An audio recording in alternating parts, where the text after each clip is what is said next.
এই কুৱেশ্যনটো জিএছৰ বিভিন্ন এক্সামত বহুবাৰ সুধিছে। বহী কলম লৈ আহক, বহীত নোট কৰি লিখি থৈ দিব, পাছত ৰিভিজনত কামত আহিব। মিউনিচিপালিটিত ওমেনৰ কিমান ৰিজাৰ্ভেশ্যন থাকে? চ' মনত ৰাখিব, টোটেল চিটৰ 1/3 মিউনিচিপালিটিত ওমেনৰ কাৰণে ৰিজাৰ্ভেশ্যন থাকে চিট।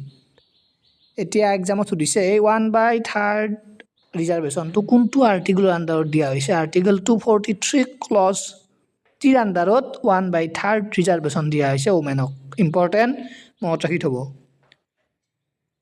আৰু এটা কুৱেশ্যন সোধে, মিউনিচিপালিটিৰ মেম্বাৰৰ মিনিমাম এজ কিমান? 21 ইয়াৰ্ছ। অ'কে, এতিয়া এই যে 21 ইয়াৰ্ছ, এইটো কোনটো আৰ্টিকলৰ আণ্ডাৰত কোৱা হৈছে? আপোনালোকে কমেণ্ট কৰক, এক্সামত ডাইৰেক্টলি সুধিছে আৰ্টিকলটো। এইটো এটা পইণ্ট নোট কৰি লিখি থৈ দিয়ক, ইম্পৰ্টেণ্ট, মনত ৰাখি থ'ব। সৰু সৰু বস্তু এইবিলাক এক্সামত অলৰেডি বহুবাৰ সুধিছে।